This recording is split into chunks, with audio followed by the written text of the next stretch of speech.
Fala galera, aqui quem fala é o professor Eduardo, o famoso quadrado, hoje o seu professor de física. E na aula de hoje a gente vai dar continuidade aos nossos estudos sobre gases ideais. Na aula passada a gente já entendeu o que era um gás ideal e a gente viu um pouquinho sobre a equação de Clapeyron. Na verdade, aquela famosa PV é igual a nRT. A gente definiu o que era a constante universal dos gases. E a gente também definiu o que era número de mols, as variáveis de estado, pressão, temperatura e volume. Bacana? Hoje a gente vai entender um conceito chamado de transformação gasosa. Então presta muita atenção porque isso aqui cai pra caramba nos vestibulares e na prova que você vai fazer, com certeza isso aqui vai estar presente em algum momento. Legal? Olha só galera, quando a gente fala de transformação gasosa, eu preciso que você entenda que os gases, eles podem sofrer uma variação daquelas variáveis de estado deles. Ou seja, a pressão de um gás pode mudar, a temperatura dele pode mudar, o volume dele pode mudar e até o número de mols dele pode mudar caso ele ganhe ou ele perca alguma quantidade de massa gasosa. Então, vamos pensar nisso aqui. Olha, eu tenho um êmbolo, lembra do que é um êmbolo? Êmbolo é como se fosse um recipiente onde eu tenho, olha só, uma tampa móvel. Então é um recipiente e essa tampa aqui pode se mover. Como aquela agulhinha, né? Você vai no postinho, toma uma agulhada no braço, aí tem aquela agulhinha onde tem um êmbolo móvel. Você tem uma tampazinha que pode se mover ali dentro daquele tubo. A mesma coisa, tá? Dentro desse êmbolo está confinado um gás. Esse gás inicialmente tem um volume que eu vou chamar de V0. A temperatura inicial dele eu chamei de T0, a pressão inicial de P0 e ele tem um determinado número de mols que eu chamei de N0. Tá bacana? Beleza, alguma coisa aconteceu com esse gás. Eu forneci energia para aquele gás ou eu absorvi energia daquele gás. Alguma coisa aconteceu naquele gás, algum processo termodinâmico, tá? E depois desse processo termodinâmico ter acontecido, ele tem um novo volume, uma nova temperatura, uma nova pressão e um novo número de mols. Esse processo aqui na meiuca a gente ainda vai estudar, a gente ainda vai falar sobre ele. Mas alguma coisa aconteceu com aquele gás que fez com que as variáveis de estado daquele gás mudassem de alguma forma, tanto aumentando algumas quanto diminuindo outras. Legal isso aqui, né? Então isso é o que a gente chama de transformação gasosa, a mudança de alguma das variáveis de estado desse gás. Bacana? Olha só, lembra daquela fórmula PV-nRT? Legal, né? O R é chamado de constante universal dos gases ideais. E essa constante universal dos gases ideais aqui está sendo posta em evidência. Ao invés de escrever PV é igual a nRT, eu reorganizei aquela fórmula e escrevi o seguinte: R, que é a constante universal dos gases, vai ser igual a PV dividido por NT. Então a constante universal dos gases pode ser escrita como o produto entre a pressão e o volume, dividido pelo produto do número de mols e a temperatura, ficando dessa forma. Isso aqui, galera, vai ser sempre constante. Por quê? Independente da pressão, volume, temperatura ou número de mols de um gás ideal, né? Aquela constante universal dos gases R vai ser a mesma para ele. Para todos eles, na verdade. Tá? Olha só, então R é igual a PVNT. Agora pensa comigo, eu tenho um gás com pressão inicial, volume inicial, temperatura inicial e número de mols inicial. Esse gás aqui, ele possui uma constante universal dos gases R. E esse gás aqui, quando sofre uma transformação, tendo uma nova pressão, volume, temperatura e número de mols, mesmo assim, ele continua tendo a mesma constante universal dos gases, R. Então esse R é o mesmo para esses dois gases aqui. Na verdade, o mesmo gás que sofreu um processo termodinâmico. Como R é o mesmo para esses dois caras, eu posso fazer o seguinte, vem comigo. Ó, se R é o mesmo para esses dois caras e R é PV sobre NT, quer dizer que o R desse primeiro gás vai ser pressão inicial, volume inicial sobre número de mols inicial, temperatura inicial, ficando dessa forma. Enquanto que a constante universal dos gases R do segundo gás vai ser pressão vezes volume sobre N vezes T, tá? Ficando dessa forma. Como a constante universal dos gases é a mesma para esses dois gases, né? Ou para esse gás em dois momentos diferentes, eu posso igualar esses caras. Ou seja, pressão inicial vezes volume inicial sobre número de mols inicial vezes temperatura inicial é igual a pressão final vezes o volume final dividido pelo número de mols final vezes a temperatura final. Isso aqui é a fórmula que vai dimensionar uma transformação gasosa, galera, tá? Independente das pressões, volume, temperatura, número de mols mudarem, essa razão aqui, ó, vai ser igual tanto para o caso inicial, quanto para o caso final desse gás. Legal isso, né? Agora eu penso que você considere o seguinte, imagina um sistema isolado. Quando você olha para esse êmbolo aqui, você pensa, poxa professor, esse êmbolo é um êmbolo fechado, então mesmo que o volume tenha aumentado aqui no segundo êmbolo, a massa do gás permaneceu a mesma, ou seja, não teve massa de gás que entrou, nem massa de gás que saiu. Quando a massa é constante, ou seja, quando eu tenho um sistema isolado, onde o gás não pode entrar nem sair, quer dizer que o número de mols daquele gás, a quantidade de moléculas dele, também é constante. Então vamos dimensionar essa fórmula aqui para um sistema chamado de sistema isolado, tá? Onde eu não tenho perda nem ganho de massa, ou seja, de número de mols. Não vai haver variação aqui de número de mols. Se não existe variação do número de mols, quer dizer que o número de mols inicial é igual ao número de mols final. O que eu posso fazer com esses dois caras então? Eu posso cortar eles, e aí eu tiro eles da minha fórmula. E aí minha nova fórmula é pressão inicial vezes volume inicial sobre temperatura inicial é igual a pressão final vezes volume final dividido pela temperatura final, que é o famoso Povotot-PVT. Povotot-PVT, legal? Essa fórmula serve para um sistema isolado, tá? Quando eu não tenho perda e nem ganho de massa gasosa. E aí não existe variação do número de mols, ou seja, a quantidade de moléculas do meu gás permanece a mesma. Esse gás aqui pode ser chamado de gás isolado ou de um gás que esteja confinado, tá? Essas expressões podem aparecer para você, por isso eu preciso que vocês fiquem muito espertos com isso. Bacana?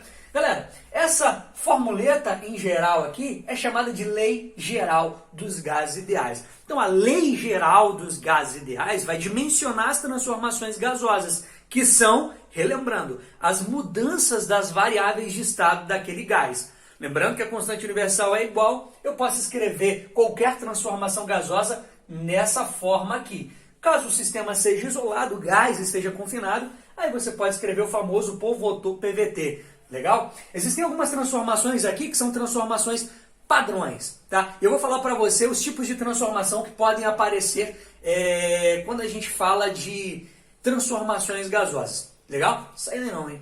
Estamos de volta aí com um quadro novo, galera. Olha só, como eu falei para vocês, eu ia mostrar alguns tipos de transformações especiais e é isso que eu vou fazer. O primeiro tipo de transformação especial é essa transformação aqui, olha, chamado de transformação isotérmica. Galera, iso significa mesmo, térmica, temperatura. Então uma transformação isotérmica é aquela transformação onde o gás antes e depois tem a mesma temperatura. A pressão vai mudar? Vai. O volume vai mudar? Sim. O número de mols pode mudar? Pode, né? Mas obrigatoriamente a temperatura dela não vai mudar, tá? É muito interessante, e isso acontece muito, dos programas relacionarem as transformações por meio de gráficos. Como a gente está tratando aqui de uma transformação isotérmica, e as outras duas variáveis de estado são pressão e volume, eu vou representar essa transformação por meio de um gráfico pressão em função do volume. Então eu tenho aqui um gráfico chamado de gráfico PV, pressão e volume, tá? Galera, as transformações isotérmicas, elas vão ter o mesmo formato. Esse formatinho aqui, tá vendo? Como se fosse uma curvazinha que nunca toca o eixo Y, que é o eixo da pressão, e uma curvazinha que nunca toca o eixo X, que é o eixo dos volumes. Esse formato é chamado de hipérbole equilátera, tá? Então esse formato é um formato bem característico. Aqui nas transformações isotérmicas, eu vou chamar essa linha aqui de linha isoterma. Então essa aqui vai ser a minha isoterma, ou seja, todos os pontos contidos nessa linha vermelha, nessa curva, vão ter a mesma temperatura. As pressões e volumes deles vão ser diferentes? Vão. Olha aqui, esse primeiro ponto, que tem uma temperatura T1, possui uma pressão P0 e um volume V0. Nesse outro ponto aqui da mesma curva, ele tem uma pressão P e um volume V. Ah, professor, mas aqui é T1 e T2, beleza. Mas eu falei para você que todos os pontos nessa isoterma vão ter a mesma temperatura. Temperatura constante? Então temperatura 1 é igual a temperatura 2. Legal? Todos os pontos ali na isoterma vão ter a mesma temperatura, apesar de terem pressões e volumes diferentes. Aqui a temperatura é constante, então eu posso pegar aquela minha equação de Clapeyron, saca? PV, nRT, ou a própria equação de transformação gasosa que a gente viu agora, Povotot-PVT, e adequar ela a uma transformação isotérmica. Olha uma setinha aqui para você. Se você está tratando de uma transformação isotérmica, onde a temperatura é constante, você vai pegar as fórmulas de transformação gasosa, aquela lei geral dos gases ideais, e você vai tirar a temperatura. Já que a temperatura fica constante dos dois lados da equação, você pode cortar ela. E aí, quando você tira a temperatura da jogada, sobra quem? Povoto, PVT, você tirou as temperaturas que ficam embaixo, fica só o quê? Povo, PV. Então, o produto entre a pressão e volume inicial tem que ser igual ao produto entre a pressão e o volume final. Isso porque a temperatura é constante. Tá bacana? Eu quero que você se atente a uma coisa aqui que é bem legal. Você concorda que quando a pressão nesse ponto T1 diminui para uma pressão no ponto T2, o volume aumenta? Bacana, né? Esse produto PV, olha só, PV vai ser sempre um produto constante. Tá bacana? Já que a temperatura é constante, esse produto PV é constante. Já que PV inicial é igual a PV final. Quer dizer que PV é constante. Ou seja, é a mesma coisa para o gás nas duas situações. Galera, você lembra lá daquele bisuzinho em matemática? Razão e proporção, né? Duas grandezas são inversamente proporcionais quando o produto entre elas é constante.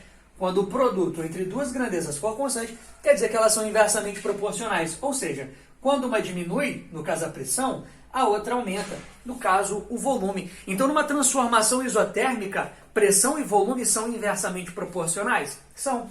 Eu consigo perceber isso a partir desse gráfico, né? Quando a pressão diminui, o volume aumenta. Galera, as transformações isotérmicas, elas em geral, ocorrem em processos que são lentos. Então, imagina que você tem um processo de transformação gasosa, você está pegando um gás e comprimindo ele, né? Quando você pega um gás e comprime ele, o que acontece com o volume dele? Diminui, mas a pressão dele aumenta. Quando você faz isso lentamente, esse gás ele não sofre um sobreaquecimento. Se você pressionar um gás muito rapidamente, ele acaba sendo aquecido, tá? A temperatura dele aumenta de alguma forma.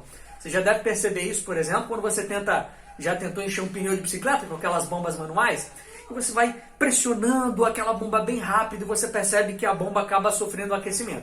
Se você pressiona um gás muito rápido, ele acaba sofrendo um sobreaquecimento.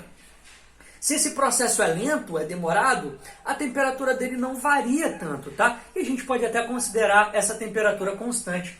Então, os processos lentos, eles estão associados a processos isotérmicos, tá? Lembrando, o nome dessa curvazinha aqui, hipérbole equilátera, até deixei para você. Legal? Então, olha, temperatura constante porque o processo é lento? Beleza. Se o barato é louco, o processo é lento, né? Ó, temperatura constante quando o processo é lento, ao invés de povoto PVT, fica só povo PV, tá? É só você tirar aquilo que é constante, no caso a temperatura. Lembrando que pressão e volume são inversamente proporcionais nessa transformação isotérmica. E essa curva aqui, que é a hipérbole equilátera, é chamada de linha isoterma. Todos os pontos nela vão possuir a mesma temperatura. Bacana isso aqui, né? Agora, bora para as outras transformações que eu prometi para vocês. Primeira transformação, ou a segunda no caso, a isobárica. Galera, isobárica é mesmo e bárica tem a ver com pressão. Então, quando você fala de uma transformação isobárica, é uma transformação onde o volume e a temperatura vão mudar, né? Mas a pressão vai se manter constante. Se a pressão se mantém constante, então tem que relacionar essas duas grandezas que faltam, no caso, volume e temperatura, por meio de um gráfico VT. Tá? Se eu representar essas duas grandezas num processo isobárico, eu vou perceber que eu vou obter uma reta. Bacana? Então, pressão é constante, o gráfico VT acaba coincidindo com uma reta. Olha só que interessante, galera. Eu vou fazer a mesma coisa que eu fiz aqui na transformação isotérmica. Povoto PVT, aquilo que é constante eu tiro. O que é constante? A pressão. Então, ao invés de povoto PVT, fica só voto VT, tá? Então, a razão, volume e temperatura acaba sendo constante. Como a razão, volume por temperatura é constante, e eu tô lembrando lá da matemática, razão e proporção, quando eu tenho duas grandezas, uma sobre a outra, né, eu tenho uma razão entre as duas grandezas, e essa razão é constante, quer dizer que essas duas grandezas são diretamente proporcionais. Ou seja, quando o volume aumenta, a temperatura também aumenta. A gente consegue perceber isso pelo gráfico, né? O volume vai aumentando e a temperatura também vai aumentando. Legal? Então fica com aquilo na cabeça, votou PVT. E você tira o que é constante, no caso é a pressão, votou, votei. Gostou dessa, né? E lembrando que volume e temperatura são diretamente proporcionais nesse caso, tá? Para transformação isovolumétrica, olha só, o nome já sugere, iso mesmo, volumétrica, volume. Isovolumétrica é uma transformação onde a pressão e a temperatura podem mudar, mas o volume não, tá? Joga alguma coisa na panela de pressão e aquece ela. A pressão lá dentro aumenta, a temperatura também aumenta, mas a pressão da panela de pressão se mantém constante. Tá bacana? Oh, perdão, o volume na panela de pressão se mantém constante, porque não tem como a panela ficar maior ou menor, né? Então, veja bem, é uma transformação isovolumétrica. Você pode encontrar essa transformação também chamada de isocórica. Isocórica, professor. Exatamente, isocórica é a mesma coisa que isovolumétrica. É uma transformação onde o volume é constante. Mas como é que eu gravo isocórica? Pensa só, isococoricórica, quer dizer que a galinha tem volume constante. A pessoa não entende muito bem. Não, mas é só para decorar. Legal? Isovolumétrica, então, como o volume é constante, eu vou relacionar as outras duas variáveis, pressão e temperatura, num gráfico PT. Uhul, PT! Calma, galera, sem partidarismo aqui, tá? Então, ó, um gráfico PT, ele vai funcionar igualzinho o gráfico VT numa transformação isobárica. Vai ser uma reta crescente. Então, eu consigo perceber aqui que quando o volume aumenta, a temperatura também aumenta. Porque aqui o volume é constante, quando a pressão aumenta, a temperatura aumenta, né? Porque aqui o volume é constante, pelo fato do volume ser constante, eu tiro o volume da jogada, tá bacana? Ó, aqui, coloquei vezes, mas não é vezes não, né? É sobre, ó. Sobre, né? Então, olha o que eu tenho aqui. Pressão inicial sobre temperatura inicial é igual a pressão final sobre temperatura final. Por quê? Pô, votou PVT, o que eu faço? Eu tiro o volume, já que o volume é constante. E aí me sobra quem? Pressão sobre temperatura inicial é igual a pressão sobre temperatura final. Quer dizer que a razão, pressão e temperatura é uma constante. Opa, razão entre duas variáveis é uma constante, quer dizer que elas são diretamente proporcionais. Quando uma aumenta, a outra também aumenta. Eu consigo perceber isso pelo gráfico. Quando a pressão aumenta, a temperatura também aumenta. Legal? É o exemplo da panela de pressão. O volume dela se mantém constante. Mas lá dentro a pressão vai aumentando na medida que a temperatura também vai aumentando, né? Legal isso aqui, né? Então, essas são os três tipos de transformação especiais que a gente trata aqui, que a gente relaciona quando a gente fala de transformação gasosa e de lei geral dos gases. Então, lembra lá, votou PVT, o que for constante você tira. É interessante você lembrar como funcionam os gráficos dessas transformações e o que acontece com as outras duas grandezas que não são constantes. Se elas são inversamente proporcionais, no caso de uma transformação isotérmica, né, é o que acontece com pressão e volume, ou quando elas são diretamente proporcionais, nas transformações isobárica e isovolumétrica, que é o que acontece respectivamente com volume e temperatura e pressão e temperatura. Bacana isso, né? Eu vou vir com uma questãozinha resolvida aqui, um probleminha para você entender como resolver questões relacionadas aí à lei geral dos gases e à transformação gasosa. Tá? Sai daí não. Ha! Dá uma olhada nesse exercício resolvido aqui para você entender de vez transformação gasosa, galera. Presta bastante atenção, hein? Numa manhã fria, os pneus de um automóvel foram calibrados com uma pressão de 2 atm, quando a temperatura era de 7 graus Celsius. Após uma longa viagem por volta do meio-dia, o motorista para em um posto de serviços, enquanto abastece o carro, aproveita para verificar a pressão dos pneus. Considerando que, em razão da viagem, a temperatura do ar no interior dos pneus aumentou para 87 graus Celsius, sem que o volume tenha se alterado. A pressão verificada pelo motorista foi de aproximadamente... Questão irada, né? Olha só o que o problema fala para nós. Ele diz que o motorista sai de manhã cedo quando a temperatura é 7 graus Celsius e a pressão do pneu dele é de 2 atm.